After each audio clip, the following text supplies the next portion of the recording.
काचे ही बस के बहनिया बहनी लचकत जाए। नमस्कार प्रणाम। तरुआ सबे देखल शुरू कर चुकल बानी छठ के उमंग जेपी यादव के संग फिल्मची भोजपुरी पर। रउआ सब कोई के छठ पूजा के हार्दिक शुभकामना। रउआ सब परिवार पर छठी मैया के अपार कृपा बनल रहो। रउआ सब कोई के घर में सुख शांति समृद्धि आवे। सबसे पहले सब कोई एक बार जोर से बोले छठी मैया की। देखी हमनी खातिर छठ का होला, अगर ये जाने के बाद तो एक बार स्टेशन पर जाई और गांव जाए वाला ट्रेन के भीड़ देखी आ शहर के सन्नाटा देखी, तब रउआ बुझाई कि हमनी खातिर छठ का होला। कंपनी छुट्टी देवे चाहे ना, लेकिन दिल में ये उमंग रहेला कि छठ में अपना परिवार के साथ ही रहे के बा। और आदमी जनरल में ठुसा ठुसा के भी अगर आवे के होखे तो घरे जरूर आवेला। तो अगर हमनी के छठ के बारे में जाने के बा तो रुआ गाँव देखे के पड़ी। जब रुआ गाँवे आए तो चारू ओरी के शोर बता दी कि हमनी खातिर छठ का होला। जगमग दियरी के अजोर बता दी कि हमनी खातिर छठ का होला। गांव के चहल पहल बता दी कि छठ हमनी खातिर का होला। जगमग मड़ई या महल बतावेला कि छठ हमनी खातिर का होला। गुजरात, पूना, दिल्ली, लुधियाना के एतवार बाजार बता दी कि छठ हमनी खातिर का होला।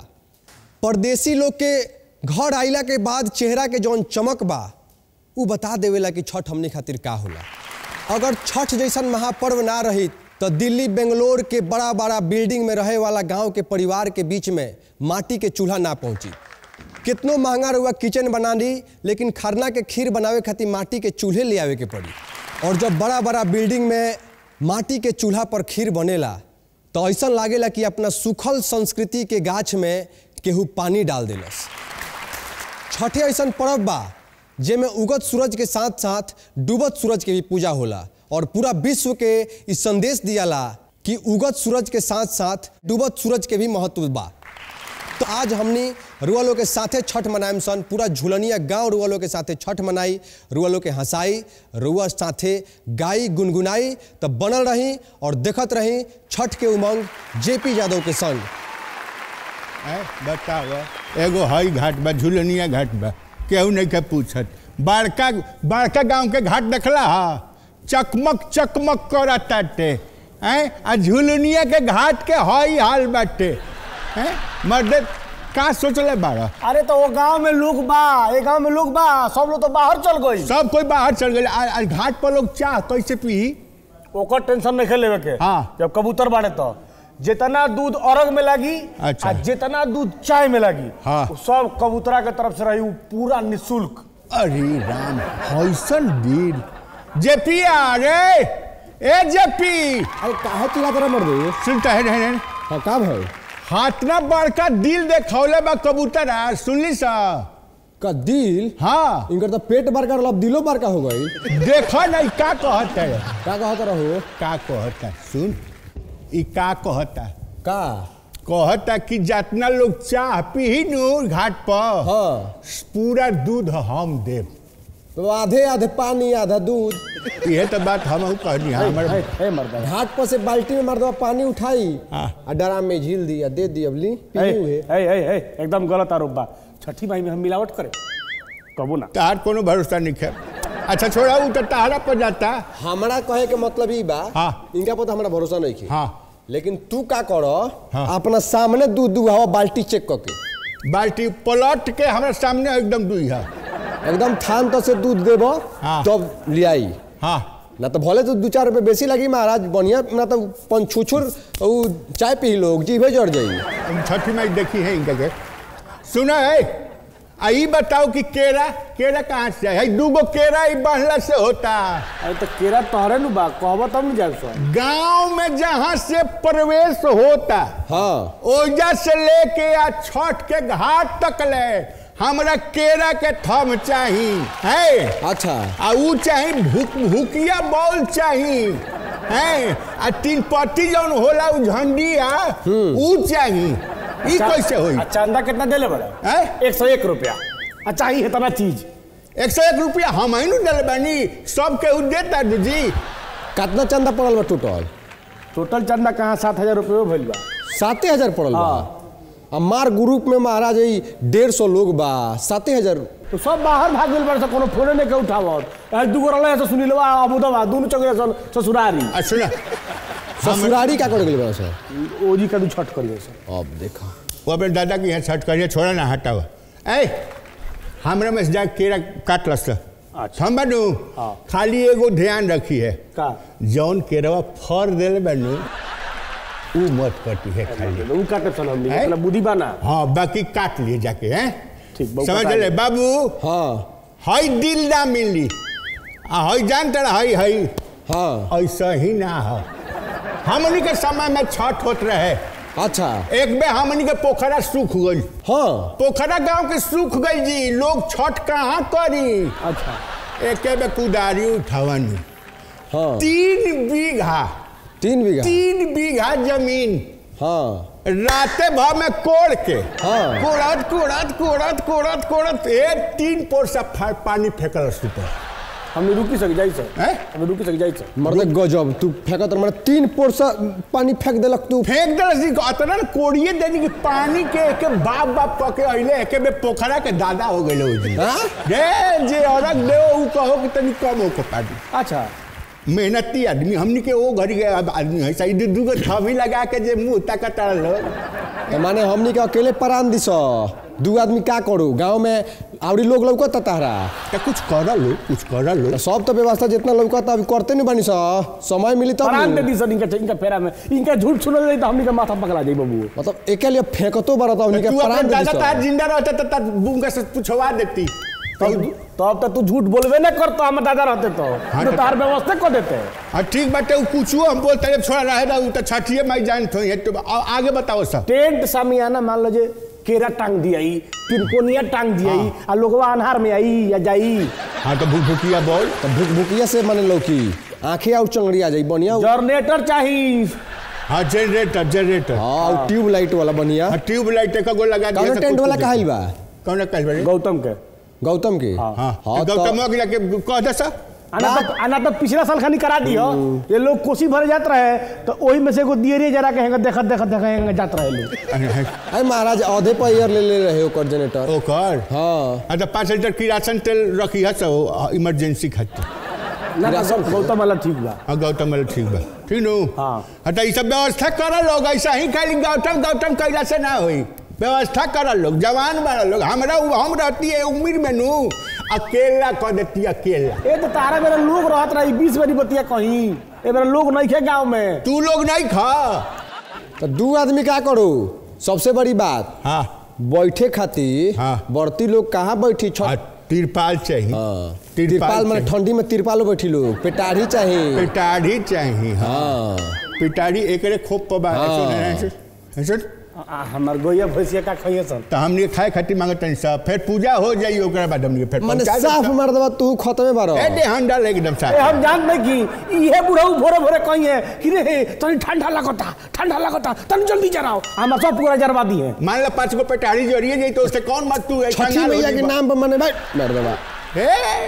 पानी मिलाई दूध में पानी मिलाई हम जानते हैं। जौन आदमी पेटारी नहीं खेते तू छोड़ी। अच्छा ठीक बा हम देहानी पेटारी हो गई। हाँ पेटारी हो गौतम के जनरेटर हो गई। हाँ हाउ केरा के थम हमरा में से हो गई। हाँ दूध के व्यवस्था है ने हो गई। आगे बताओ फिर हम ही बताइए परान ले ला हमार परान कर ले ला 60,000 चंदा भइल बनू 60,000 ना कान तो सुसुराई ना कितना 5 और 2 60,000 7,000। हाँ तो ठीक बा 7,000 भइल बनू तो एगो काम कर कुछ प्रोग्राम हो जाओ जा। ओकर पैसा कहाँ से वही में से दियाई 7,000 में मैंने का हो जाई जनरेटर वाला उतना ले ली। 501 रुपया ब्याज के दिया जाई। 501 में कौन ब्याज बोली बा तू देखा जाइए घर के बाद छोड़ा पहले इतना व्यवस्था तारा यहाँ इतना लोग आवेला एक अंदिना लोग दौड़त रहेला। हाँ। आ छठ के पर्व बता ना बोलेबो लगलो भागे भागे बुलाओ हई बहुत बढ़िया एकदम बनौले बड़े से है नु। तो हम बनवैले बनी पहला दफा कोनो बढ़िया काम कैले बड़े तू। हाँ तो हम ये सब हम काम करे नी नु। हाँ। इनका लेखा थोड़े खाली भैंस पेटारी ये सब कैले से होई। ना काम कैले। सजावट देखो, सुंदरता देखो, बहुत सुंदर। आई फिल्म चीज जौन बाटे नु बहुत सुंदर। हम ए पर देखी ले। हाँ तो ये पर फिल्म आवता सब पूरा फिल्म हमनी के जो सो दर्द बाटे। बैठ तन चल ना बैठ के बतियावल जा। हाँ तो बैठ जाई। चल ना बैठ बैठो तो दिमाग काम करी ज्यादा तनी। हाँ तन बैठ के बतियावल जा। अच्छा बाप रे बाप। अरे माई हो माई जान तरा तनी बड़ो मीटिंग करी बुढ़ाऊ मीटिंग ऊख उख ना आई सब आई यही खातिनु आदमी जुटल बाटे व्यवस्था खातिनु। बहिन हमर फोन पर फोन करतिया। हाँ बहन फोन पर फोन करती है। काहेला? चलो लो। अरे उखिया ले आवे खातिर। अरे ऊख बुआला हो जा। हाँ हर साल वही जैसे आवेला तोरा मालूम नहीं खे। बुढ़ाऊ जितने बुढ़ा तरन उतने सठियाइले ना जाता। तो हम जाते नहीं चलो लो। तू का कर दी मरते? सुनी साथे हमरो के ले चले। ढेर दिन हो गल भेंट कइले। छठ ना करबू जी तू जेबू चाची का बात करता रू? अरे बबुआ जाइबा भेंट करके चल आई। हम तो जाई साथे चल। हम तो जाए तो सढ़ुआना हम मान लो तनी भेंट घाट हो तनी देह में हवा लग जाई। हाँ। तो तनी ठीक हो जाई। तू क्या करे जाइबू ऊख पकड़ के ले आवे पड़ी मोटरसाइकिल पर। हाँ तो के ले आई? हम ले। अरे हम जेपी जाए सन ऊख लेके चल आए सन। तनी दूटा पहिया रहल ओनिया काम देखल। ज्यादा ऊख रही नु पकड़ जाए पड़ी। साली बहुत दिन पहले चुनाव के टाइम बाटे 3 आदमी बैठ जाई गड़िया पर। 3 बोझा ऊख ले आवे के पड़ी तब न 3 आदमी के होई। हाँ तो एक बोझा हम एक बोझा तू आ एक बोझा ही। हाँ तो हाकी के हैं हाँ काई केंगो। हाँ तो 2 बोझा हम बीचे में बैठक। तो चली गड़िया धले सह जीव। अच्छा ठीक बा छोड़ा ना मर्द ना जाए। हो गई आफत विपत कुफुत 3 गो हमारे संग ही बड़ा लोग। हाँ रौरा जाए की जरूरी नहीं के। हाँ, रौरा पे हमें भरोसा नहीं के। हाँ चला आगे बताओ लोग क्या करे के बाप बताओ। लिस्टवा बन जाओ सामानों के। हाँ ठीक बात बन जाओ। सफाई को हम तो अपन भाई तैयार बनी है। कलम दा है ना। हाँ कलम दो फटाफट लिखवाओ लोगन। गेहूं। हाँ गहूं जो पिसाई के दिया उहे न कहता रू। हाँ तो चक्की में से आई। हाँ गहूं आ जाई ठीक बा। मीठा चल आगे बढ़। मिश्री कंद नारियल 5 गो। नारियल 5 गो। आरता के पात। हाँ आरता के पात साथे वाला। पिछला बार जाए के पड़ रहे दोबारा घाट बस छोड़। ऐसे हमरा लेखा आदमी के रखे के चाहिए। वो लिस्टवा तू ही बनौले। वो लिस्टवा में कि कोसी के आधा सामान छूटिए गए रहे। तू तो मुझे तो मुंह तक अच्छा तो लिखा ना भाई लिखा लेट होता। खाली कोनो बतिया में तनी झगड़े करे लागे लोग। हमरा देखा एगो बात सुन। हम जब काम करवावत तनी त हमरा करवावे दा। हमरा एमे ना पसंद है। लिखवाओ हमने तो बोले बन कोनियो से पूछ लिया काका चाहिए घर आवा। अरे बाबू नारियल लिख दे। अरे कोनियो के बुलावो ना। ए बहुरिया कहाँ बाड़ू हो? ना तो बाद में भाई अब ना लिखाई तो फिर हम ना जाए। शरीफा फिर बार शरीफा लिख। चलो शरीफा। केरा। हाँ खारना के सामान। हाँ खारना के सामान बासमती चावल 2 किलो। अच्छा आज तो बहरी तोहनी लोग निकल के बता दे लोगन जोन चाहिए जवन। ना तो बाद में कहिलो। सुनी ना हाँ हमरा खातिर एगो मेहरून कलर के लिपस्टिक लिख लिखो। छठ के सामान लिखवावे के बा। छठ के सामान चाहिए तो तारा मैरून कलर के अभी साड़ी आवत छठे में नु आवेला। लिपस्टिक लिख ली। अब मेहंदी नहीं खे। मेहंदी लगावे के बा हाथ में। मेहंदी लिख ली 1 पैकेट। अब न बोलाओ ए बाबू तू जा बाजारे नहीं तो सब काम घबरा जाए। सब काम घबरा जाए। मेन सामान ना है। मेन पहले छठ के सामान आई अपन जाके ले आवत। टुनटुनवा के ले लिया संगे टुनटुनवा के हां ओकरा के ले लिए टुनटुनवा। हम जात नहीं भाई कनी के फेरा में रहम तो। अच्छा आवे के बेरा गेहूं लेते आइए। ठीक बा। हाँ ए तो हमने सफाई वाला काम देखा। सफाई वाला काम देखा। तो सफाई वाला काम देखा लोग जा। ए कन्या पहिल छठ व्रत करत तारू नियम से करी ह। आ पानी उनी मत पी ह। चला चूल्हा उल्हा बना लेवे के। सब जनता के चेहरा खिली। एगो वोट पर 500 मिली। देसी छोरी इंग्लिश पीली। सब जनता के 500 मिली। सब जनता के चेहरा खिली। एगो वोट पर 500 मिली। देसी छोरी इंग्लिश पीली। एगो वोट पर 500 मिली। 500 मिली 500। नमस्कार प्रणाम। हम हैं रउआ सभे के विधायक प्रत्याशी लूटन प्रसाद। लूटन जी रउआ लोगन हमरे के वोट दी लोगन, अब की बार हम रउआ लोगन के सेवा में लीन रहे। पहले हमारा सवाल के को जवाब दी हाँ कि रउआ विधायकी के चुनाव काहे ला लड़तनी? हैं? विधायकी के चुनाव काहे ला लड़तनी? काहे ला लड़तनी? एही का कही रे, काहे ला लड़तनी? झूठ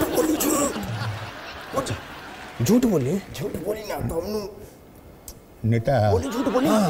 हाँ हम सेवा करे के चाहतनी, रउआ लोगन के हम सेवा में लीन अपन जीवन के कुर्बानी दे देम। कुर्बानी दे दे मैंने का करे? का करेम? का करेम रे? सेवा करेम। हाँ जनता के सेवा। बहुत बड़का विजन बा हमरा लगे, बहुत बड़का विजन बा हमरा लगे। बाबू बुझ जाई कि सबसे पहले तो महंगाई दे, सबसे पहले तो महंगाई दे, ओकरा बाद जात धर्म में लड़ाई दे। वाह एगो वोट पर 500 मिली, सब जनता के चेहरा खिली। वाह नेताजी वाह। मुनाफा ना महामारी दे, बहुत बढ़िया। मुनाफा ना महामारी दे और रोजगार ना रोजगारी दे। वाह वाह वाह देसी छोरी इंग्लिश पीली। वोट पर 500 मिली। शिक्षा व्यवस्था सुधार दे, शिक्षा व्यवस्था सुधार दे, स्कूल में ताला मार दे। वाह सब जनता के चेहरा खिली। एगो वोट पर 500 मिली। सुंदर क्षेत्र के कबाड़ी बना दे, सुंदर क्षेत्र के कबाड़ी बना दे और गरीब के साफा भिखारी बना दे। वाह सब जनता के चेहरा खिली। एक वोट पर 500 मिली। स्वास्थ्य विभाग के जानलेवा करे के बा, हमरा रउआ लोग के सेवा करे के बा। वाह नेताजी वाह, जिंदाबाद जिंदाबाद। एक मिनट जी सब नेता आवेला तो बढ़िया बढ़िया बात बतियावेला। हैरा चेला कहता है संजय दारू मिली। ए महाराज ये कौन नेता है जो दारू पिया के हमनी के लीवर खराब कर दे? अरे रउआ कहती कि हम हर पंचायत में 5 गो एम्बुलेंस चलाए जे टाइम पर लोग के इलाज होई। इलाज होई? महाराज दारू पियला से कितना फायदा बा, एम्बुलेंस चलावला से कितना घाटा बा, तो हमारा लेखा शिक्षित सुयोग कर्मठ नेता नु जानता जी। दारू पीने से फायदा बा आ एम्बुलेंस से घाटा बा, तनी समझाए हमरा के तनी केंगे। हाँ तनी समझाए कि दारू से कैसे घाटा फायदा बाटे आ एम्बुलेंसवा से घाटा बाटे, तनी समझाए तो। बहुत घाटा बा एम्बुलेंस से। हाँ मान तनी कि पहले तो दारू के फायदा समझे, समझाई। मदिरा के कदर करा। अरे आज के जमाना में बताएं, आज के जमाना में आम आदमी कितना टेंशन, पढ़ाई के टेंशन, लिखाई के टेंशन, दवाई के टेंशन, महंगाई के टेंशन। वो टेंशन से आदमी के माथा फाटता। बताई 5 साल आदमी झेलता। चुनाव आयल बा, हमनी तो खड़ा भइल बन सा चुनाव के बाद, तो फिर हमनी सुतिए जाम सा। चुनाव में आदमी खड़ा भइल बा तो तनी जनता के मदिरा पान करा देता, तनी ओकरा के टेंशन से सुकून मिलता तो खुश हो जाता। ओकरा बाद खुश हो गया हमनी के वोट देता तो हमनी खुश हो जानी सब। तो ये सब चलत रहेला। यही में एम्बुलेंस चलवा दी हम। हाँ काल भैया गरीब आदमी के कोनो सीरियस तबियत खराब भल, एम्बुलेंस रही गांव में फट से पहुंच जाई, अब लेके चल ली बड़का डॉक्टर लगे। अब तो ओजा बड़का डॉक्टर बैठल बना सा, तुरंत इलाज कर देते तो मुर्दों का इलाज कर दिया सो। अब सारा पैसा काट लिया तो उनको गरीब आदमी और कर्जा से दबा जाई। बताओ आ कोनो डॉक्टर के अमर कर दिया सा, अमर कर दिया सा। देखा बाबू बूढ़ा आदमी आप भी सुनिए, ये दुनिया में एक गो सत्य बा, अटल सत्य बा कि जी आइल बहु जाए। राम नाम सत्य, राम नाम सत्य बा। सुना? मृत्यु ही एकमात्र सत्य है। हाँ सुना? यही से हमने के चाहिए ले सकी आम आदमी चलते फिरते इलाज भी न मर जाए। सब जनता के चेहरा खिली। एगो वोट पर 500 ए बाबू, हेलो नेताजी। हाँ बंडी कहाँ से आइल बड़ा? बंडी? हाँ ई बंडी जे बा हाँ मुरघटिया में से ले आइल बनी। है मुरघटिया हम कहनी कि सेट नहीं खे करत, कहाँ से ले आइल बड़ा? ये महाराज पूछ जाए कि एगो हमनी के भाई रहा बेचारा 2-2.5 करोड़ रुपया खर्चा कर रहा, टिकट ओकर कट गई। 2 करोड़ 70 लाख वाला का? हाँ टिकट ओकर कट गई। पूछे के ओकरा बाद ओकर दुनिया से टिकट कट गई। भगवान ओकरा के नरक में जगह दे। ओकरा बाद पूछे कि मर गई लगे रही जरावे फेंक रहा, उठा के झोरा में कस लेनी। क्या है कि जमीन से जुड़ल आदमी है, जमीन से जुड़ल नेता ही जमीन पे से उठा के कपड़ा पहनी ले। ओ नहीं रहा लोग, हमरा गजब आदमी बाटे। महकत हटे। अच्छा सुनी माने आम आदमी के बीमारी होखो तो चलते फिरते इलाज बिना मर जाओ जी। और रउआ खाली नेता लोग के बीमारी होके तनी मनी बुखार भइल त आईसीयू में भर्ती। हाँ अरे महाराज रुआ जनता से हमनी के पड़तर करते नहीं। अरे आम जनता से? अरे जनता तो भगवान के रूप होला, जनता तो भगवान के रूप होला। हमने ठहरनी से जनता के सेवक। अब बताई सेवकी ना रही तो जनता के सेवा की करी? यही से हमने के आईसीयू में भर्ती होके के पड़ेला। भक्त ही बात तो भगवान बारे, तो हमनी के भक्त ही सा जनता की। राउर हम हटी पेट छू के प्रणाम करी। बाप रे बाप, का रुआ कह देनी। तो अब इतने कहे कि देसी पीली चाहे इंग्लिश पीली, एगो वोट पर 500 मिली। अब रहुआ 500 रुपया लिया वोट दिए ना, तो देसी चाहे इंग्लिश ली। मैं तू क्या चाहता रहा कि 500 रुपया लेके आ तरह के वोट दे दी सर जी। अब 5 साल हमने झाल बजाई सर जी बिल्कुल। मैंने 5 साल के भविष्य तरह के 500 में हमने बेच दी सर। यस यस, बहुत अच्छा समझे आप। आपके पेट को नमन करते हैं हम। छठ घाट पर आई बड़ो हाँ चल लो हाँ। ना तो चप्पल ते कहिया चप्पल पहने ले रे, हम चप्पल निकालते नहीं रे। एक मिनट रुको रुको, हमारे गाड़ी को सवारी को आगे बढ़ने दीजिए। अल्लाह का गांधी के देश नहीं के रहल, गांधी के देश में आठिया किलो भगाओ जल्दी, हिंसा हो जाई, हिंसा हो गई जनता। बाप रे बाप, एगो तो ई छठ के बेरा आ नेता में कुपता देले बारे सब हमने। अरे एकदम आफत कर दिले बारे संख्या के हेने से त होने से त होने से आज तक लोग हमके प्लान कर सकी आफत के कइले बारे से। सारा सफाई के मूड खराब कर देले सब। का चलो सफाई वाला काम कर जाओ हमने। चल चल काम लगाओ जा चल। रे टुनटुनवा टुनटुनवा के कह दे कि जल्दी से सब व्यवस्था करो, अब चलो। समय नहीं खे हमनी के लगे। टुनटुन ए टुनटुन बाबू हम तो तैयार हो गई नहीं छठ घाट जाए खातिर। का कबूतर भाई गजब लगातार मर दे एकदम भादो का बैंग लेखा। परब तीज के दिन में बेतुका बार में मत बतिया हमरा से। अब बोल तो 12 मैंने। अच्छा कहाँ से किनला हो? दुकान से चुरा के थोड़ी ले लो तारा खानी। काहे खातिर मतलब सब हो गल तैयारी? एकदम टकाटक, खाली हमार तनी मलिकाइन तैयार हो जाए। दूधवा के कहले बार तो बानू सब। हाँ जी, पूरा दूध हमरा तरफ से और आ चाय दूनू। हाँ का हो तैयार हो गलू? एक का हमेशा अगुताइल रहेनी, तनी रुकी 5 मिनट तैयार होके आओ। तनी रोज रोज तो यही में तैयार हो जाला, तनी आज स्पेशल दिन बा, छठ के दिन बा, तो तनी अच्छा से तैयार हो जाए दी। 5 मिनट रुकी, 10 मिनट में आओ तनी। वही तरह से तू 5 घंटा से 5 मिनट कहता रू। तनी हमू अपन चेक कर ली। मलकिनी मलकिनी का हो जी? हो गई तैयार? हाँ तैयार हो गई बनी, लेकिन है झुमका बाजार से कैसे ले बनी? का भाई? झुमका लागते नहीं खे, तनी लगा दी तो। हम लगा दी का भौजी? का हम भाई ना आखिर है ना तो हम नहीं खी छोट भाई से मार दबा बात। तू का करे लगलू? आओ ना जल्दी। ए जी देखी ना, तनी है सजुरा दी ना, देखी ना कि साड़ी पहने आवते नहीं के हो बिया न सुवेतवा ओकरा पहना ही लूर नहीं खाओ। तनी प्लेट बैठाई ना, प्लेटवा बैठाई। बाबू का तकत रह? तू चुपचाप पहनाओ ना झुमका। तनी नीमन से तो हम बुझाता कि प्लेट बैठावे के कोर्स कइले बनी। अब जब हो तो कहत तनी चुपचाप बैठाई। हमेशा बैठावे नहीं, आज बैठावे में डर लगता, लजाता नहीं का रे केहू से। पिया रे ए का करते रे जी? अभी ले जब मकावड़ा मारते रे कमी करा। हां ना ना हमनी के हो गई। निकाल निकाल निकाल से चल से। देखो तारा बाबा बैठे के जगह ना मिली, भीड़ भाड़ होला। सुनी रवा जाई घर में से दौरा निकाल के ले आई, तले हमनी दोनों बहन सेल्फी खिंचतानी सन। अरे फिर अब नया शुरू कर देली सब। जल्दी जल्दी तनी 5 मिनट एक बजे रोका जलवन हम लेके आओ। जल्दी जल्दी ले आओ, जल्दी ले आओ। हां एक 5 मिनट एजे 5 मिनट। तनी सिंगल खींच ला लोग सेल्फी, खींच ला लोग, फिर मौका ना मिली। ए चुपी ना काकी, आजे के तो दिन में इतना सुंदर तैयारी भइल बनी सन, फिर साल भर मिली तैयारी होखेला। आ गई आ गई। आ गई नहीं, चलो, टेंशन मत लो लोगन। ए का करतर लोगन? चलो लोगन ना। ए आई मरद मेहरारू के तनी फोटो खींच ले। अच्छा से खींची है, पोस्ट करे के बा।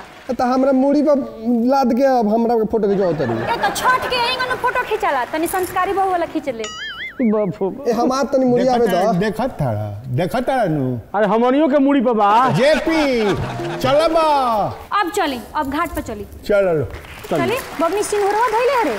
सब धरा गेल बा, चलो ना। आजा दौड़ा धइया। अब वो हाँ हटा ना होने तनी ए सारा अरे काहे लड़ो तनी चल है नहीं आवा है नहीं तू तनी जगह आगे छोड़ रुक ना भाई ए कबूतर हाँ। तनी है कोसिया वाला उखिया तनी देखबा हाँ, अच्छा, चल। ओकरा के मेंटेन करबा नीचे वाला खोल बाबू करे हाँ माने आउट पहले बांध व्यवस्था तब न बांध खोलाई सब व्यवस्था नहीं खेलू को सब ठीक तो बाटे कुछ हमरा कमी बुझा रहल बा का कमी बुझा रहा है तोरा नहीं बुझा तो का कमी बा सब तो ठीके बा हैं रोज तोरा की यहाँ स्टारे लोग आवेला एक्टर डायरेक्टर के रोज आवेला आज छठ घाट जौन बाटे ऐसा ही सुनसान बाटे बोलौले नहीं क्या उठे तो आज छठ के दिन सब के घरे छठ होता है तो तू छठ छोड़ के आइलो एजवा हैं और जगह होला कि ना हम जानतन ते फेलिया गोल बाड़े हम जानतन तो हम फेलिया गेल बन तू तनी बोला के देखा ना दे के तो हम बोलौले बानी हैं हम बोलौले बानी बोलौले बारो हाँ खुशबू उत्तम और प्रवीण उत्तम के बोलौले बानी हम जानते नहीं है कि ते फेली आई दे खुशबू उत्तम के बुला दिले बा हाँ जी खुशबू उत्तम के हमारे से न्योता हकारी हमारा घर से चल रहा उनके यहाँ तो कहाँ बालो बोलैले बारो तो कहाँ लोग तलो खुशबू जी आ प्रवीण जी रउआ लोग आई बांस के बहंगिया बहंगी लचकात जा बहंगी लचकत जा प्रेम से बोली छठी मैया की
बोले हाँ देखला बोला दे नीनू पहले से जान पहचान बका जी। जी जी बड़ी ढेर दिन से जान पहचान बाटे। हमरा से न्योता हकारी चले अरे पारिवारिक मामला है। हाँ हाँ का पारिवारिक मामला में हमरा शो में एक दिन बोला दी। हैं हमरा शो में शो में बोला दे तनी शो में एकदम शो में आवे के बा आए मैम हाँ। हमने सुना है। पैसा मिली नो हैं पैसा मिली नो।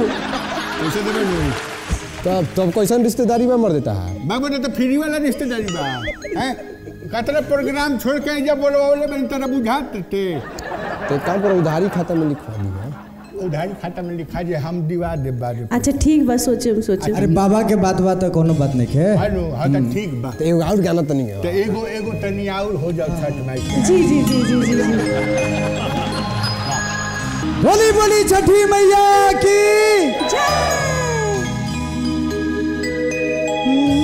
हिले ला बम्बई दिल्ली हिले ला बम्बई दिल्ली हबड़ा सहरिया अरे लचकेला बहंगी झूमेला बिहारिया लचकेला बहंगी झूमेला बिहारिया पियरी पहिर जब चाले डहरिया पियरी पहिर जब बाने पगड़िया लचकेला बहंगी झूमेला बिहारिया लचकेला बहंगी झूमेला बिहारिया। बोली छठी मैया की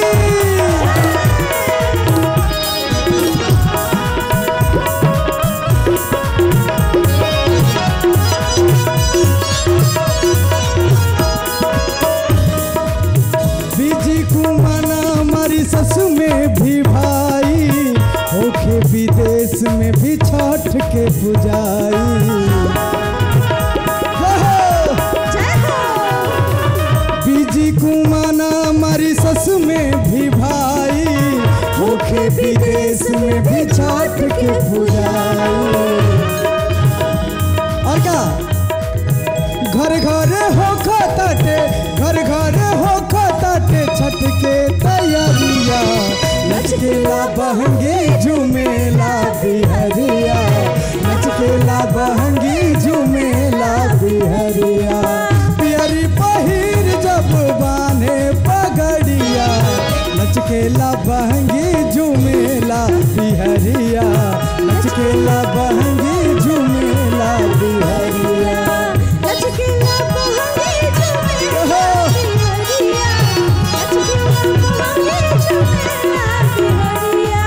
लचकेला बहंगी झूमेला बिहरिया लचकेला बहंगी झूमेला बिहरिया। बोली छठी मैया की बहुत सुंदर हैं मजा आ गए। मजा आ गई नु हाँ हाँ चलो टीका करवा ले। ठीक है कल बा है हाँ तो ठीक बाटे हम बुझत तनी हम बुझत तनी तनी सब ठीक हाँ कर हाँ ठीक हम बुझ रहल बानी सुनो ना ये लोग के दूसरों घाट पर जाए के बा हैं हाँ जय छठी मैया जय छठी मैया जय छठी मैया जय छठी माता हैं हाँ दूसरों घाट पर जाए के बा अच्छा तो हमनी के एजा से छोड़ दी हलिया हैं छोड़े के तो मन नहीं करत महाराज। तनी एगो दूगो और होखे के चाहिए महाराज। अच्छा दोसर केहू देखा तनी और केहू हुई तो अरे तो हम बानी नु जी कुछ पेमेंट में भी तू एक चिंता का कइले बड़ा अपने लेखा एकदम बहेंगा में बुझता रहा खाता भी लिखाई है खाता में लिखा ली हाँ तो देख लम लोगन वो डूबले खाता हमनी मत के होखे। पुराना खाता चलता पुराना खाता चल रहा हमनी के 15 गो साटा एक के बेर में निश्चिंत रह ठीक पैसा मिले के कोनो संभावना नहीं खेनू है मतलब साटा के पैसा मिली मिली घबराई मत छठ घाट विश्वास बाटे मिल जाए नो। हाँ हाँ छठ 20 घाट गो के प्रोग्राम के ड्यूज बारह हुआ पे हेलो 20 गो प्रोग्राम के एजिए कहल जरूरी बाटे हाँ तब हो गए लेनी ना तो कुछ बाकी बा अभी। छठ के बहुत बहुत शुभकामना रहुआ लोग के। रउआ लोग के भी बहुत बहुत शुभकामना। बहुत अच्छा लागल की जाओनी और हमने सबके अपना आवाज से झुमैनी बहुत अच्छा लागल। ठीक बा हम छोड़ के आ जाए का हाँ तब छोड़ के आई तब तक हम बैठा तो नहीं जेबे। हाँ ठीक छठी बा, माई ता। ठीक प्रणाम प्रणाम बहुत बहुत धन्यवाद। सबके प्रणाम चलिए चले आई ना रक्षा सूत्र बनवाई चल का हो जेपी चाचवा आज ना बोलाई तो झुलनिया के इज्जत ना बाची बड़ा लोग के बोलावे आज का भइल मर्द हो गए तो ना हम देख लो हमारा का तो लौकत नहीं खे खाली पे जगे जग अभी घाट पर देखो कैसन कैसन एक से एक सिंगर लोग के बुलाओ तनी हाँ अरे मर्द का बुझत रह तू ना तो लौकत हम अभी ये को फोन रोका ना हाँ प्रणाम भैया अरे विकास भैया खाली बड़के गांव में सब कोई जाई अरे तनी झूलनियों का घाट पर कोई के भेजी पूरा घाट सुन बा हाँ काका जीवा बुला दिले महाराज एकदम खुशबू उत्तम के परवीन उत्तम के पूरा इज्जत पर बात आ गई बा हाँ का फोक भारत के विजेता अपना की है हाँ अरे महाराज भेजी भेजी भेजी भेजी तो निरोला जमाइए जा ठीक बा फोक भारत के विजेता आ रहल बारे झूलनिया के घाट पर अब बोला हाँ ठीक कर लिए बुला दिले तो काबू जी हैं हाँ अब बोल लगलो अरे एक बार ताली बजाई लगन महाराज कैसन बनी बहुत शानदार अब देखी झूलनिया के घाट बा और हमनी के बीच में रुआ नहीं बहुत बहुत धन्यवाद एगो गाना ऐसा सुनाई कि पूरा लोग झूमे और पूरा जितना बढ़ती लोग बा एहू लोग के मन तनी मुग्ध हो जाओ एक बार सभी हमारा साथे मिलके बोलिए छठी मैया की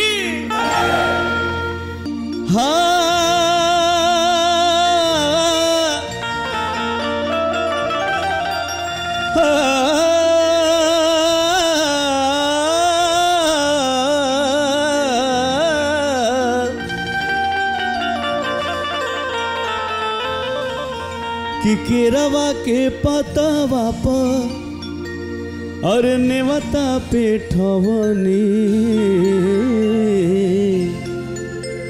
नेवता करी ना सभी कारजी कि केरवा के पतावा प नेवता पे ठवनी नेवता करी ना सभी कारजी हो केरवा के पतावा प नेवता पे ठवनी नेवता करी ना सभी कारजी हो लिहना अरघ मोरे आदित्य गोसैया लिहना अरघ मोरे आदित्य गोसैया बरती के सुनली पुकार जी हो केरवा के पतावा प नेवता पे ठवनी नेवता करी ना सभी कारजी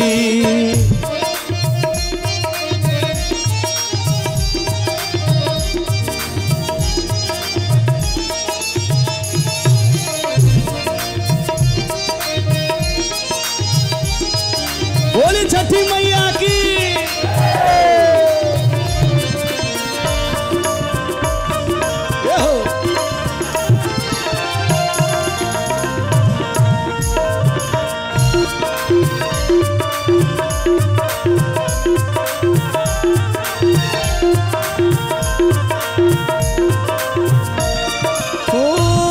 हम आरघ दोनों बेरा आदित्य तुहे सांझ सवेरे हो दे हम आदित्य दोनों बेरा अर्घ तोहे सांझ सवेरे दूसरा अर्घ दे हम मांग आशीष तोहे गंगा के तीरे दिन के सहाया रउए रोग हरैया रउए से जग में आजोर जी हो केरवा के पतावा प नेवता पे ठवनी नेवता करी ना सभी कारजी हो लिहना अरघ मोरे आदित्य गोसैया बरती के सुनली पुकार जी हो केरवा के पतावा प नेवता पे ठवनी नेवता करी ना सभी कारजी हो केरवा के पतावा प नेवता पे ठवनी नेवता करी ना सभी कारजी वाह गजब गजब आनंद आ गई और आवाज़ के जादू ऐसा ही बरकरार रही। ये छठ के उमंग जेपी यादव के संग में रुआ उमंग के और 4 गुना बढ़ा देनी अपना आवाज़ के माध्यम से। और कबूतर भाई क्या कहब कहे भी है कि देखी झुलनिया गांव जौन बा वो कला प्रेमी के गांव आ यहाँ के एक बच्चा भी कलाकार बाड़े। ऐसे कलाकार के हमने बड़ा सम्मान करी सन। एगो और रुआ से निहोरा रही कि एगो और ही छठी माई पर एगो प्रस्तुति अपने दियाओ। बिल्कुल देखिए इतना सुंदर भाव से माई बहन लोग देखा तारी जा, भैया चाचा लोग देखा तनी जा। और आज के जौन शो बा छठ के उमंग जेपी यादव जी के संग इन कार्यक्रम के और सुंदर बनावे खातिर हम एक और माई के चरण में ई वंदना रखा तनी। वाह वाह। आई देखी ई भाव ओ समय के बा कि देखी इतना बर्ती लोग बैठल बाड़ी जा व्रत क के माई बहिन लोग जौन सामने बैठ के ई शो देख रहल बानी जा, ई लोग व्रत कैले बानी जा। तो देखी रउआ लोग के साथे साथे एक ठो और लोग व्रत कैले बाड़ी, उनकर नाम बा माता सीता जी। देखिए सीता मैया व्रत कैले बाड़ी छठ के अर्घा के बेरा बाद सुबेरे सुबेरे जौन बा की तीनों सास जी लोग राजा दशरथ जी, राम और लक्ष्मण जी देखी कौना भाव में घाटे चलता लोग और कौना भाव में ये गाना बा कि पियरी पहिर श्री राम जी, कि पियरी पहिर श्री राम जी, माथे दौरा उठा और पियरी पहिर श्री राम जी, माथे दौरा उठा और एक तो कोपित मेघ गरजे,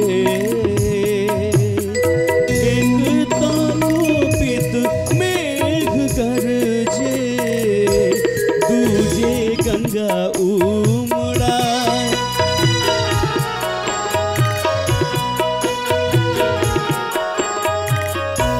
दीजे मधु चुवे, दीजे मधु चुवे छठी माई के डोहरी, चुनरी भीजत जाए।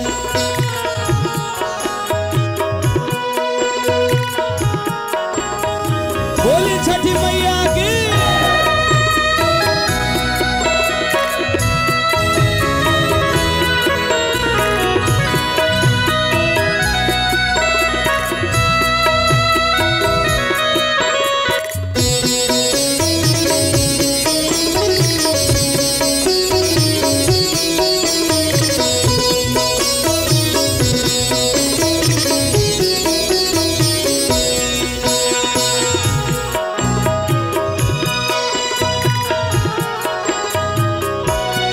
रघुवंशी राजा दशरथ जी चलले, रघुवंशी राजा दशरथ जी चलले, संगे संगे तीनों माई, संगे संगे तीनों माई। देखिए में भाव लागल बा, बर्ती लोग माई बहिन लोग सुना तड़ी।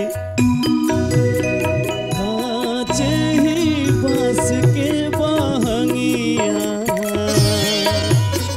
कांच ही बांस के बहंगिया, बहंगी लचकत जाए, बहंगी लचकत जाए। और बाट जे पूछे ला बटोहिया, बाट जे पूछे बटोहिया, बहंगी के करा के जाए, बहंगी के करा के जाए।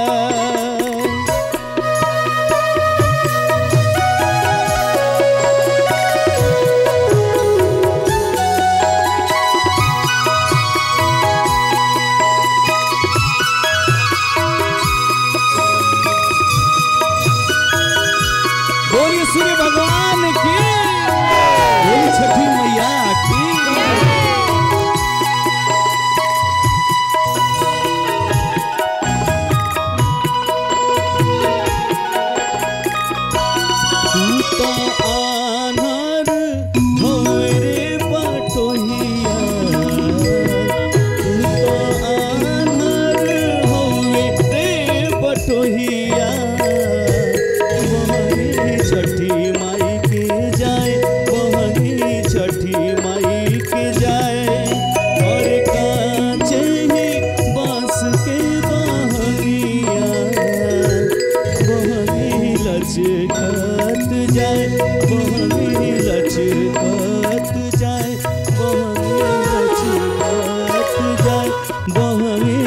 लचकत जाए। वाह, तो एक बार प्रेम से बोली छठी मैया की तो कैसा लागत है सुन के चाची?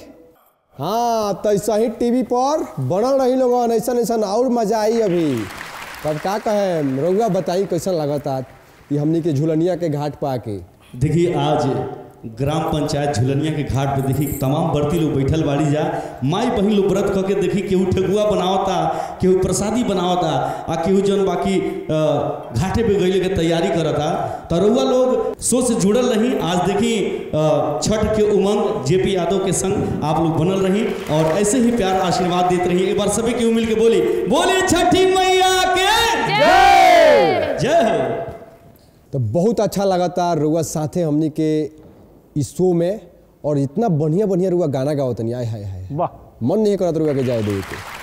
देखिए छठ के पर्व के बाद बा और हर एक घाट पे जो उनकी भजन की प्रस्तुति देवल जरूरी बा।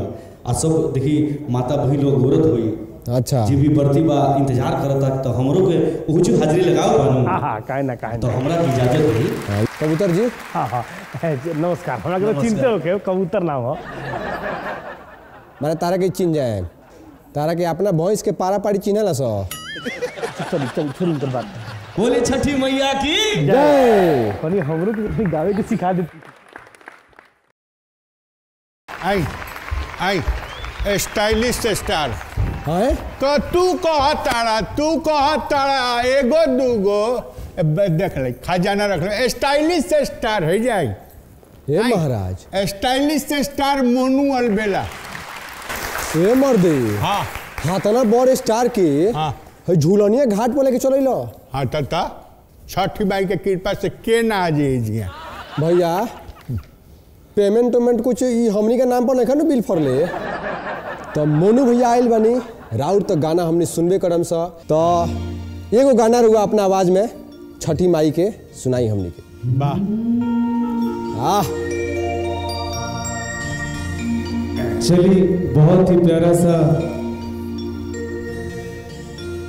और छठ के त्योहार, छठ के पर्व बड़ा ही अनमोल होला।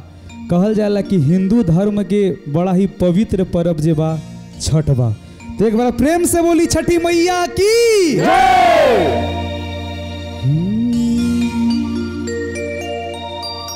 का चाही बांस के बहंगिया,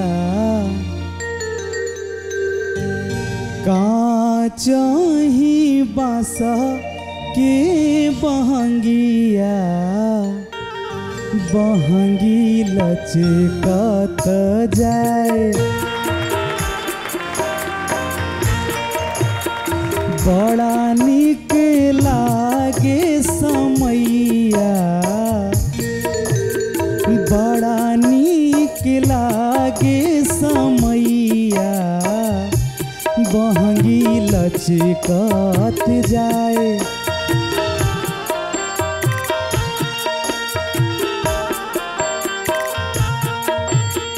का चाही बांस के बहंगिया, बहंगी लचकत जाए।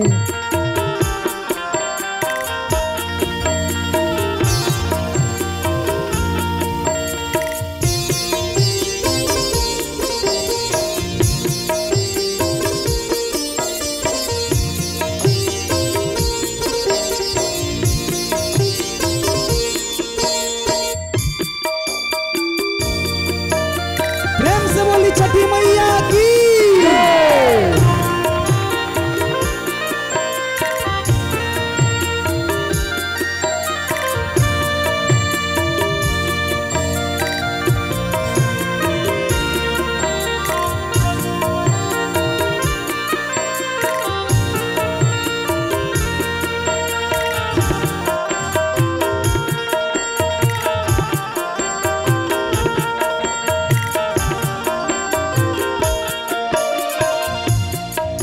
बड़ा ही प्यारा भाव लागल बा।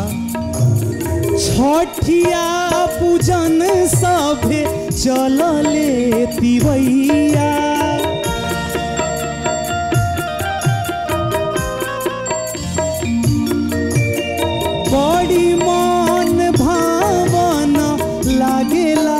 समैया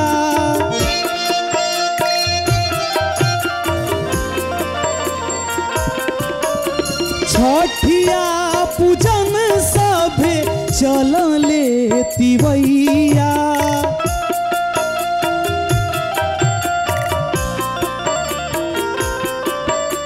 बड़ी मन भावन लागेला समैया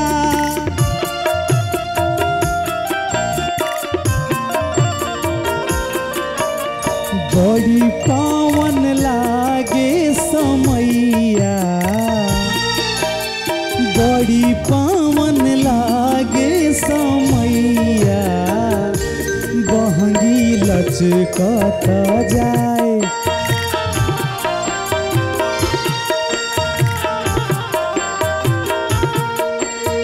पाँचही बाँस के बहंगिया बहंगी लचकत जाए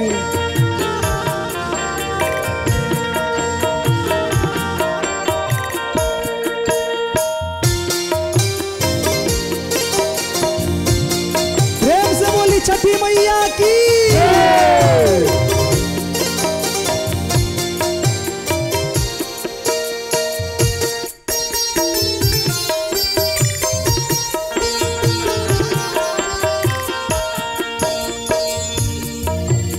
भौजी के संगे संगे चलेला देवरावा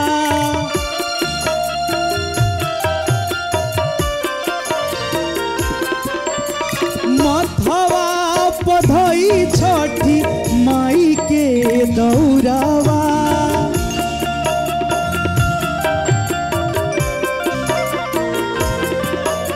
भौजी के संगे संगे चलेला देवरावा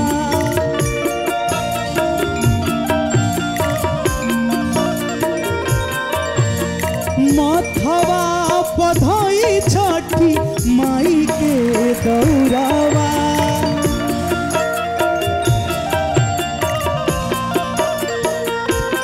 पीछे पीछे पीछे पीछे चले हमारा बाबा पीछे पीछे चली आनंद बाबा गमछी लहरत जाए पाँचही बाँस के बहंगिया बहंगी लचकत जाए पाँचही बाँस के बहंगिया बहंगी लचकत जाए बहंगी लचकत जाए बहंगी लचकत जाए बहंगी लचकत जाए प्रेम से बोली छठी मैया की जय। वाह तब बाबा बहुत अच्छा काम कैले बनी छठी मैया के अब की बार आशीर्वाद रुआ मिली जितना कैले रही कुछ कुछ काम पिछला सब माने मिटक गए। हेलो हाँ गाना एक्सक्यूज मी खत्म हो गया का कहाँ गाना बनी हम भजन में विलीन हो गए रे बाबू खत्म हो गए हम तो विलीन हो गए प्रोग्रामों में जाए के बाद लेट होता हैं? तो एगो आवड़ी बाबू स्टाइलिश से स्टार छठी माई स्टाइलिश से स्टार बनौले बाड़ी है नु अब की मोनू अलबेला एकदम स्टाइलिश 5 स्टार। हाँ हाँ हाँ तब एगो और अपना आवाज में एगो तनी हो जाए हो जाओ तो तनी हमरो इज्जत रह जाए नहीं तो कही न कि भाग ऐसा के लिए आई रहा कि भाग गए एगो और सुना दे बाबू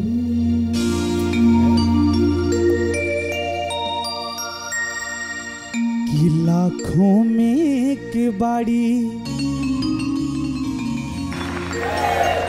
कि लाखों में एक बाड़ी छठी माई हमार हो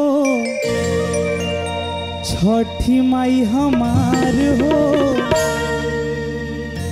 कि आदित्य मल भर दी है गोदिया तोहार हो कि करेली गौरा छठ बरतिया करेली गौरा छठ बरतिया पियरी पेन्हले भोलेनाथ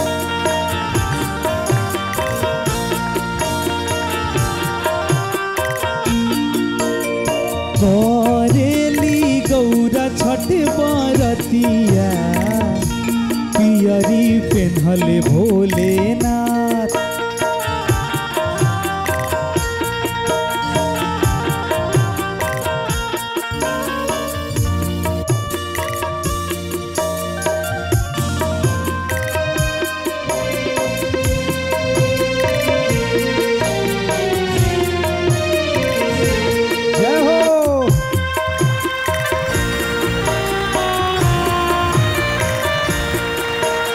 प्रेम से बोली छठी मैया की।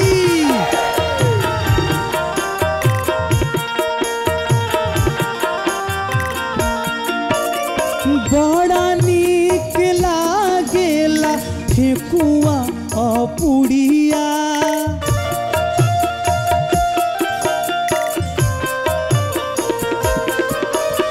फल फूल साथे साथे औरी जौरिया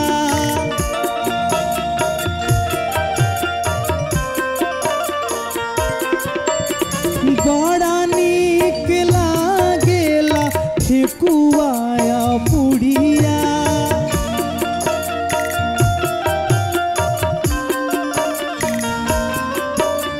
साथे साथे फल फूल औरी जौरिया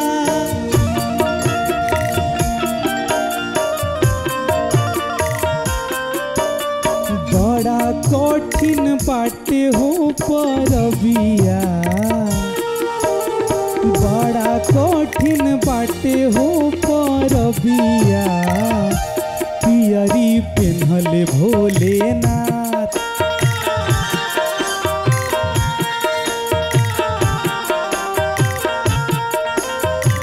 करेली गौरा छठ बरतिया पियरी पेन्हले भोलेनाथ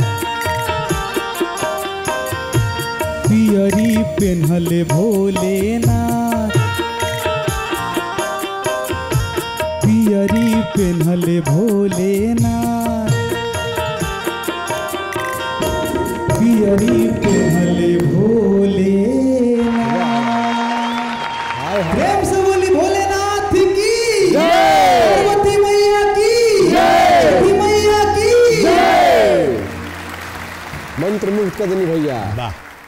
सब आशीर्वाद बरुआ लोग के छठी माई के अभी जे जेपी यादव शो बा हम बहुत दिन से देखत रहनी यूट्यूब पे बड़ा अच्छा लागत रहे लेकिन आज बाबा हमरा के बोलवनी दिल से रौरा के धन्यवाद बाबू एकदम हाँ अगलो बेर आवे के बा जी जी हम चाहब नु कि ए प्रीति जाके तनी हे व्रती के ऊजा से ले आके अपना संगे बैठाव पूजा कराव।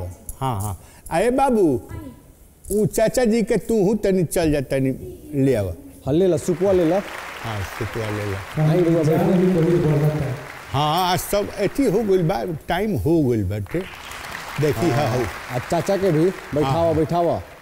हाँ और मोनू भैया जौन रुआ बात कहनी है कि ये ठंडा में बरती लोग खड़ा रहेला लो नंगे पैर पूरा कोई कमर भर कोई डांड भर कोई मतलब नटी भली पानी पर ठंडा पानी में पूरा ठंडा पानी में बुझ जाए कि गर्दन तक पानी रहेला लोग खड़ा रहेला तो कहीं ना कहीं हमें छठी मैया के कृपा बा और उन्हें के शक्ति बा अपरंपार कृपा हम तो कहबे कहीं कि महापर्व बा हमनी के हिंदू कृपा है साक्षात एकदम और वो कृपा के वजह से वो आदमी उमें खड़ा रहेला और उन्हें के शक्ति देवे नहीं कि उतना देर खड़ा रहेला हमनी के बाहर भी कापी ले सक। हाँ तो एक बार छठी मैया खातिर जयकारा लगाई लोगन बोली छठी मैया की जय। बहुत अच्छा लागल भैया रुआ इनी और अपना आवाज से हमने के इतना मनोरंजन करैनी और व्रती लोग के भी कहीं ना कहीं बहुत मन में खुशी मिलल हुई, शांति मिलल हुई और शक्ति मिलल हुई आवाज से रुआ और भक्तिमय भजन से कहीं ना कहीं सहारा मिलेला आदमी के भूख में और तपस्या में। तो एक खातिर बहुत बहुत धन्यवाद रहो। तो हमहू धन्यवाद देहल चाहब फिल्म चीफ भोजपुरी के जेपी जी शो इतना बढ़िया कॉमेडी के चल रहा बा, उनकर सबके दिल से प्रणाम बा। प्रेम से बोली छठी मैया की जय। अब चली बाबा परशुराम के देर होता है। चली ठीक बा, सबके दिल से प्रणाम बा। हम छोड़ के आओ तनी। हाँ ठीक से, हाँ ठीक बा। चल बाबू। हाँ वाह बहुत सुंदर, आओ तनी। एक बार भैया खातिर जोरदार ताली बजाई लोगन और बनल रही लोगन। छठ के उमंग जेपी यादव के संग रउआ लोग के ऐसा ही हमनी मनोरंजन करावत रहे सन और अभी एक से एक लोग आई अपन आवाज़ से रउआ लोगन के मंत्र मुग्ध कराई और ऐसा ही मनोरंजन होत रही। तो अभी और रंग जमी छठ के, काहे कि ई छठ हटे उमंग के त्योहार, प्यार के त्योहार, सद्भाव के त्योहार। और ये छठ मना रहल बनी रहुआ जेपी यादव के संगे तेजा तो हंसे के मिली, हंसी के साथे साथे अभी झुमैबो करम सब, काहे कि झुलनिया गांव में एक से एक कलाकार लोग आ रहल बा। हमरे नाम है कबूतर, हर सवाल के दे दीनी उत्तर, हमरे नाम है कबूतर। देखो हेती ना 2 गो बड़का बड़का स्टार लेके आइल बनी। आई व्यास जी ये कहाँ से तू लेके चल एकदम आलम राज के 2 कॉपी एकदम ओरिजिनल कॉपी है देख, गुलशन यादव, आलम राज, दोनों स्टार। मान के चली महाराज, हमारा नहीं लागत कि आलम राज तो घूमलो ही कितना दूर बाड़ा जे तू चिन्ह जेबो सब लोग के। आलम राज का हम नहीं चिन्ह, इनार के बेंग होला नु बुझला, उतने दूर में दुनिया बा। माने तारा जोड़े आलम राजा जी है, तारा के कोनो 5 रुपए खैनी उधार ना दी, तारा के आलम राज माने तू तारा माने तू हमरा के हल्का में लेता रहो। माने तो आलम राज हई, रुआ महाराज आलम राज हई। क्या करिए, आधार कार्ड दिखाई। हमारा नहीं लागत महाराज के वो आदमी के बुलावला से आलम राज आ। ये तो प्रत्यक्ष के प्रमाण के जरूरत ना होला। गाना सुनो, गाना सुनो आलम। एक बार यहाँ के आवाज सुने में बादे हमरा बुझाई कि यहाँ के साँचो के आलम राज है कि झूठ। दिखाई व्यास जी हमार जलवा।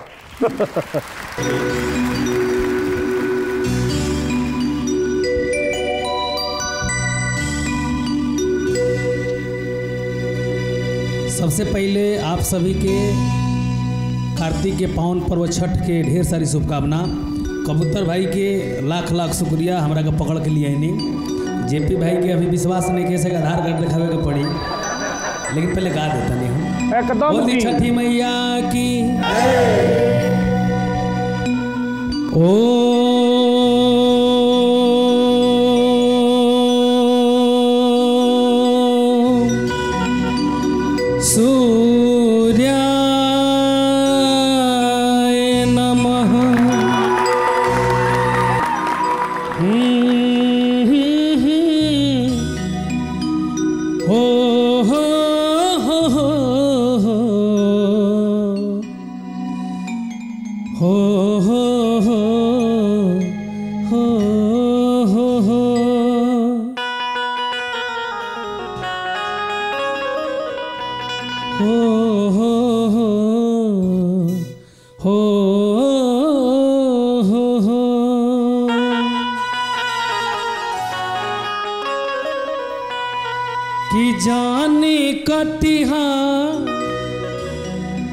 की जानी कटिहा कार्तिक मासे केरा वाके हो पे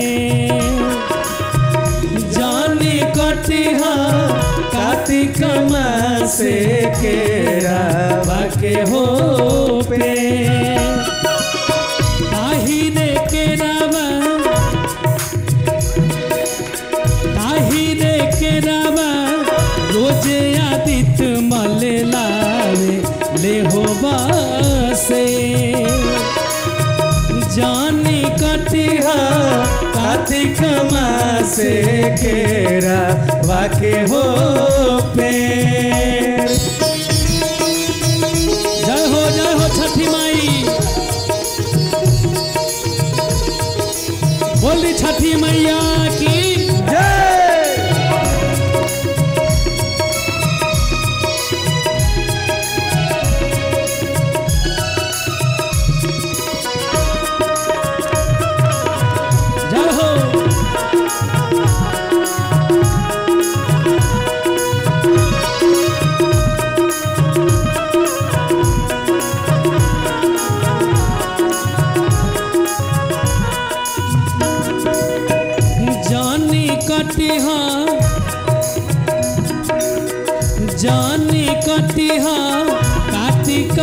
से नरियारा वाके हो पेड़ जानी कटिहा कार्तिक मासे नरियाला वाके हो पेड़ ताही रे पेड़ावा रोजे आदित मले लावे ले हो बासे ताही रे पेड़ावा रोजे आदित मले लावे ले हो बासे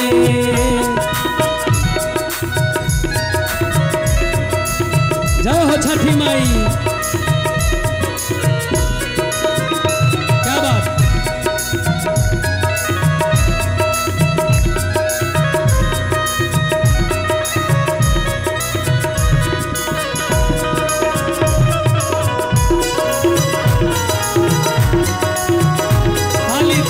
ताली हो गया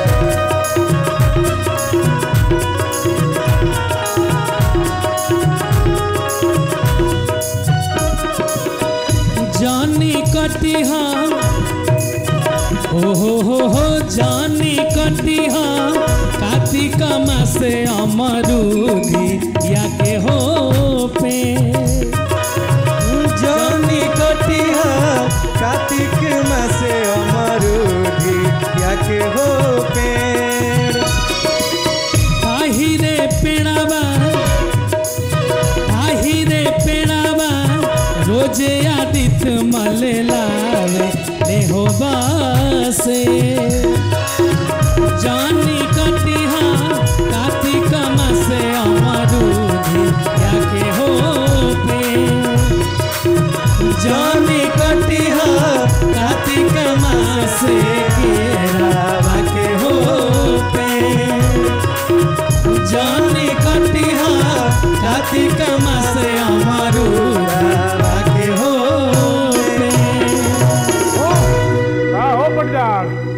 छठी मैया के अब बताओ के ह अब मान गई हम आवाज सुनिए तो महाराज हमारा विश्वास एक बात सुने के हो जौना आदमी के 5 रुपए खैनी कोई उधार ना दी आलम राज कैसे आ सकत नहीं एक रसत अरे पुरान खिस्सा बा घर के मुर्गी दाल बराबर लेकिन कबूतर के हल्का में लेहल भूल बा ए मर्दे तो 2 क्विंटल के आदमी कोई हल्का में कैसे ली लेकिन तहार बात के कोनो वैल्यू बा गांव में कोनो तारे के पूछेला ना भाई फेंकू चाचा 2 जना के बोला ले ले हम कहनी एक बेर 2 गो लो लेनी कि ना अभी तो एगो देख लो अभी तो दूसरा गोदाम में है ही बा हाँ अब तनी गुलशन जी के तनी सुनावा तो हम देख लें करो आई ब्यास जी सबसे पहले तो आप सबके प्रणाम बा और आज बड़ी खुशी के बात बा भैया कि घरे घरे छठी माई आइल बड़ी और हमनी के जेपी यादव शो में आइल बने जा जेपी भैया जी भैया यही कार्तिक के महीना में एगो मेहरारू अपना मर्द से कहली है हाँ का कहा दड़ी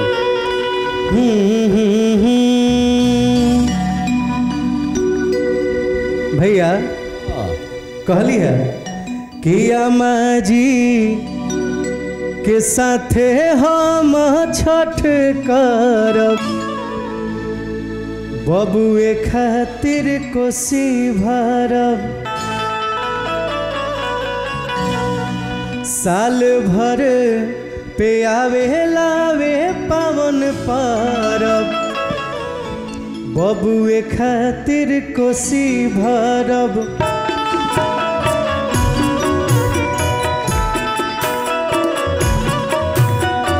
अम्मा जी के साथे हम छठ करब बबुए खातिर कोसी भरब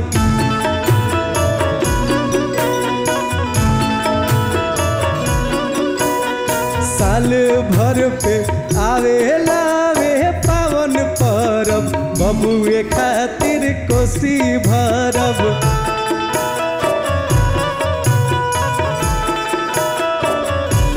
गुलशन भाई यही में कहे हमरा का अच्छा कि कोसी भर चलाली पीरती दे जय हो 1.25 लाख के साड़ी भीजे 1.25 लाख के साड़ी भीजे 1.25 लाख के साड़ी भीजे भीजता तो भीजे दे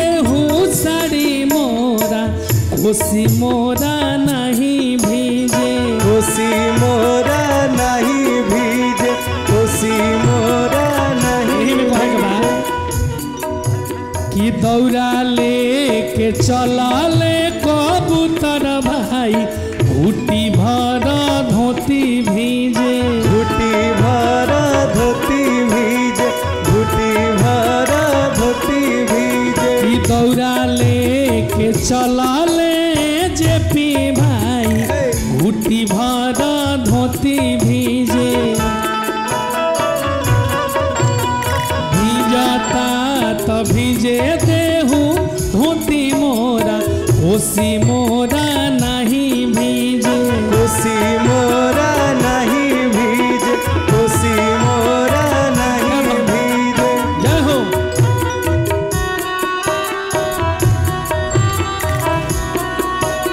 जय हो।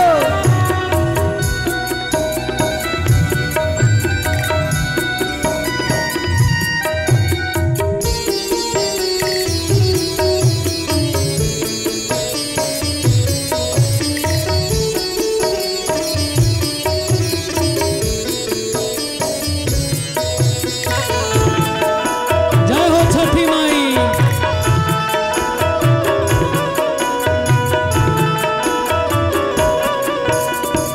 कबूतर भैया और क्या कली है? जय हो। जाई ना बजरिया से लाई दी मुखिया, बजरिया से लाई दी मुखिया।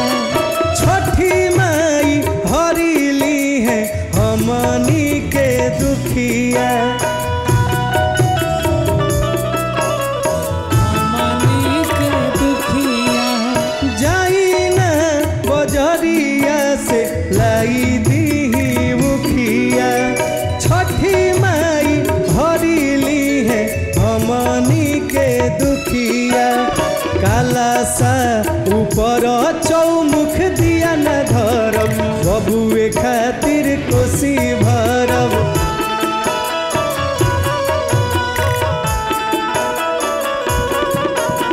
साल भर पे आवे लावे पावन परब, बबुए खातिर कोसी भरब।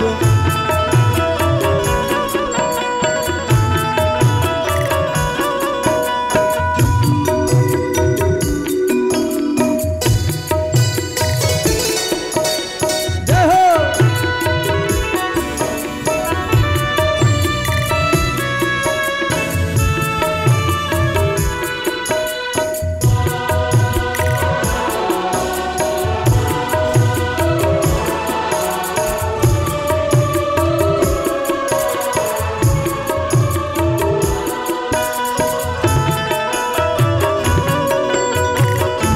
जय हो छठी माई।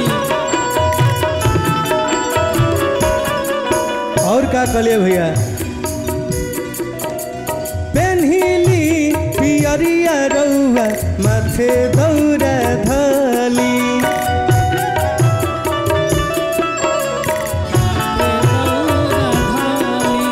हाली हाली जे पिसैया घटिया पचली।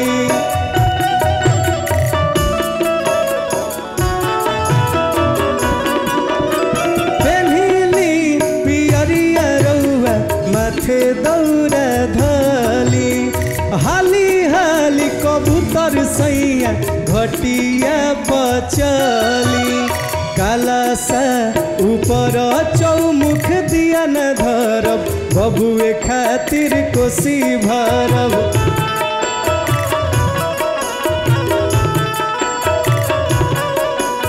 साल भर पे आवे लावे पावन परब, बबुए खातिर कोसी भरब।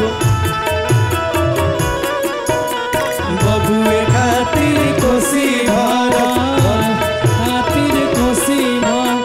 बबुए खातिर कोसी भरब, बबुए खातिर कोसी भरब। बोली छठी मैया की बहुत बढ़िया लागल गुलशन भाई, बहुत अच्छा पर्व के हमनी के महत्व समझा देनी और लोग के झुमा भी देनी। कबूतर भाई तो मतलब सही में ओरिजिनल उठा ले बड़ा हो। हाँ don't under estimate the power of कबूतर। हाँ एक बार कबूतर खाती एक बार ताली बाज जा। सही में ओरिजिनल आलम राज के लिया दिल और गुलसोनू भाई के मर्दे माने के पड़ी तारा के। कयो गाना गवैले रहले चाचा? दूगो दुइए गो नु। हाँ कयो गवा दी। दौड़ा लेके जालान हो कि छपरा के घटी या सोहला सभे दौड़ा लेके जालान हो छपरा के घटी या सोहला सभे दौड़ा लेके जालान हो जगमग करे गाँव मोहल्ला छठ गीतियों गावालान हो जगमग करे सब मोहल्ला गीतियों गावालान हो शिवान के घटिया सोहला सभे दौड़ा लेके जालान हो गोपालगंज के घटिया सोहला सभे दौड़ा लेके जालान हो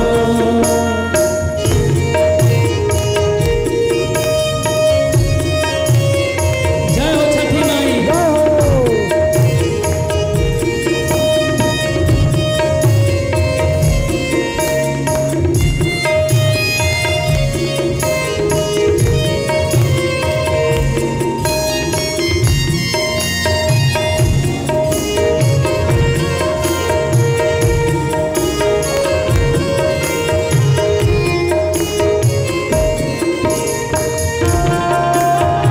जय हो छठी माई।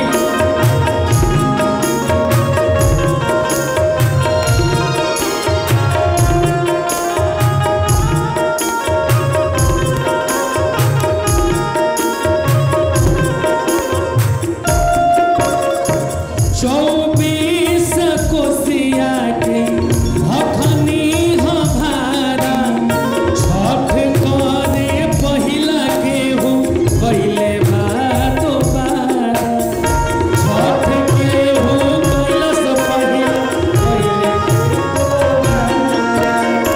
चौबीस कोसिया के भखनी हमारा छठ कइनी पहिला केहू कइले भातो बारा छठ कइनी पहिला केहू कइले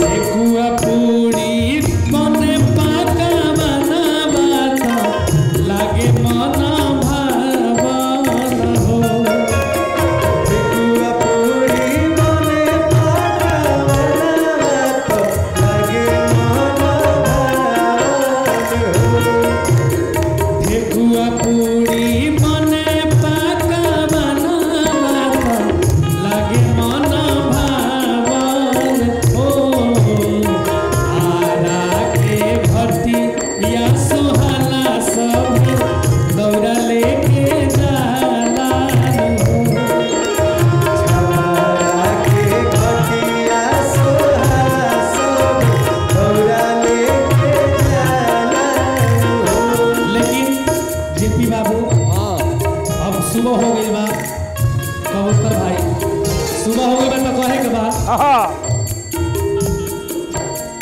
कल पेली भिजली तिमैया हो उगी हे दीना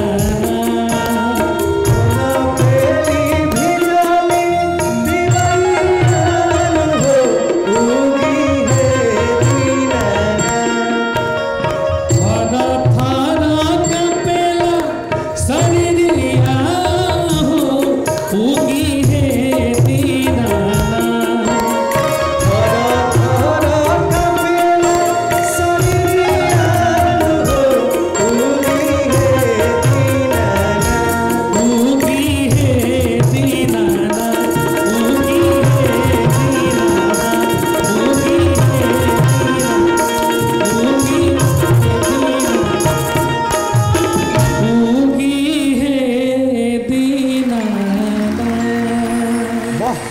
एक बार प्रेम से बोली छठी मैया की जय।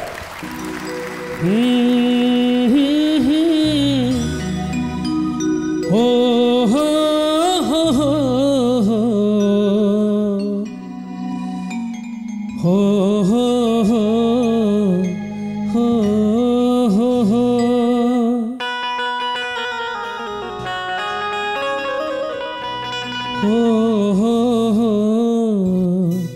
हो हो हो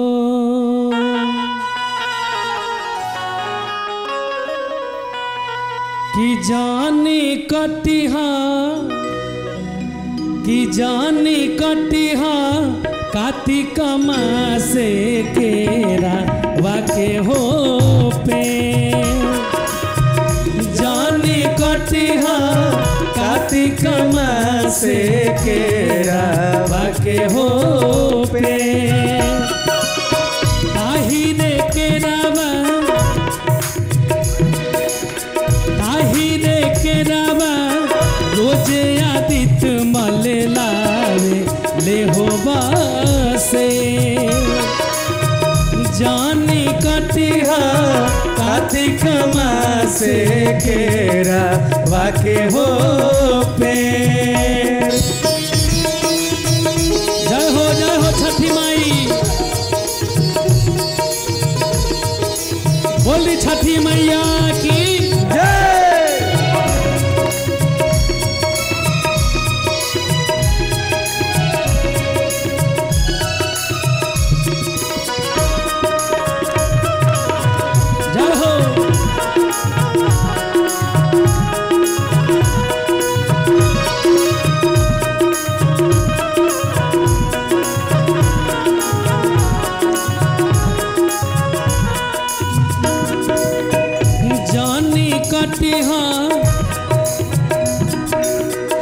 जानी कटिहा कार्तिक मासे नरियारा वाके हो पे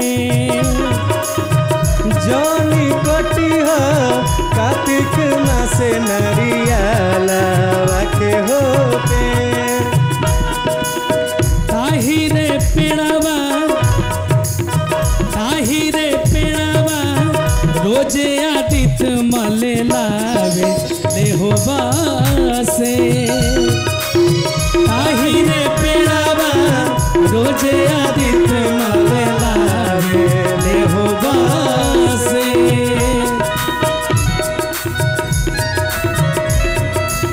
जय हो छठी माई क्या बात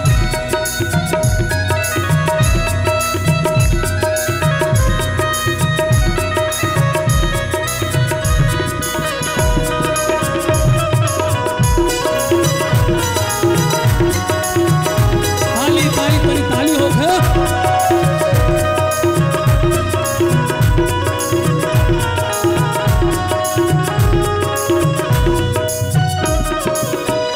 जानी कटिहा हो जानी कटिहा कार्तिक मासे अमरूदी याके हो पे जानी कटिहा कार्तिक मासे अमरूदी याके हो पेड़ ताहिरे पेड़ावा रोजे आदित मले लावे ले हो बासे जानी कटिहा कार्तिक मासे अमरूदी याके हो पे जानी कटिहा कार्तिक मासे केरा वाके हो पे जानी कटिहा कार्तिक मासे अमरूदा वाके हो पे तरुआ देखत रहनी हाँ छठ के उमंग जेपी यादव के संग। तो ऐसा ही देखत रही फिल्मची भोजपुरी और जेपी यादव शो और हंसत रही मुस्कुरात रही और एक बार प्रेम से बोली छठी मैया की जय।